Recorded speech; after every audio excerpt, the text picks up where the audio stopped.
10 kilo की बिरयानी आज हम घर पे बनाएंगे। ना चावल टूटने का डर, ना सॉफ्ट होने का डर। बिल्कुल परफेक्ट बिरयानी बनी थी और इतनी कोई लाजवाब ये बिरयानी बनी थी।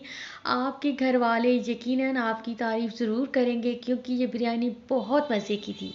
अस्सलामुअलैकुम, welcome back to Fiza food diaries. आज हम बना रहे हैं चिकन बिरयानी की रेसिपी और ये क्वांटिटी में ज़्यादा है। आप क्वांटिटी को कम और ज़्यादा भी कर सकते हैं, ये आप पर डिपेंड करता है। लेकिन आज मैं 10 किलो की बिरयानी बना रही हूँ, वो भी घर पे। आप इसी तरीके से भी बना। अच्छा, मैंने चावलों को अच्छी तरह से वॉश किया था, उसके बाद भिगो कर रख दिया था।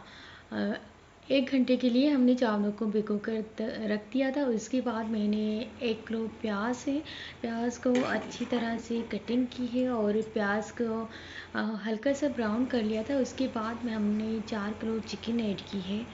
चिकन को अच्छी तरह से भुना है, लहसुन अदरक का पेस्ट ऐड किया है एंड हरी मिर्च, गरम मसाला, लाल मिर्च, हल्दी पाउडर, सारे मसाले दही के साथ हमने ऐड कर दिए थे। उसके बाद हमने गोश्त को अच्छी तरह से भुना है। अच्छा, डोंट वरी, मैं क्वांटिटी को आपके लिए डिस्क्रिप्शन बॉक्स में भी लिखकर सेंड कर देती हूँ, फिर आपको परेशान होने की बिल्कुल भी ज़रूरत नहीं है और आप ये आसानी से घर पे बना सकते हैं। ना चावल टूटने का डर, ना चावल सॉफ्ट होंगे, बिल्कुल परफेक्ट ये बिरयानी घर पे बनाएगी, तो ज़रूर ट्राई करिएगा। उसके बाद हमने बिरयानी को तेल लगाया।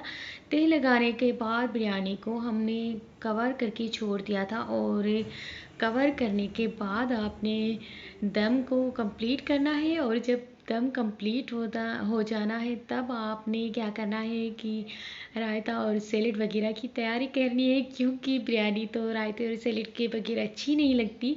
फिर आपने दम को ख़त्म करना है, बिरयानी को मिक्स कर देना है और टेस्ट कर देना है। देन आपने मेहमानों के साथ, पड़ोसियों के साथ बिरयानी को सर्व करना है। अल्लाह हाफिज़, कीप वॉचिंग फिज़ा फूड डायरीज़।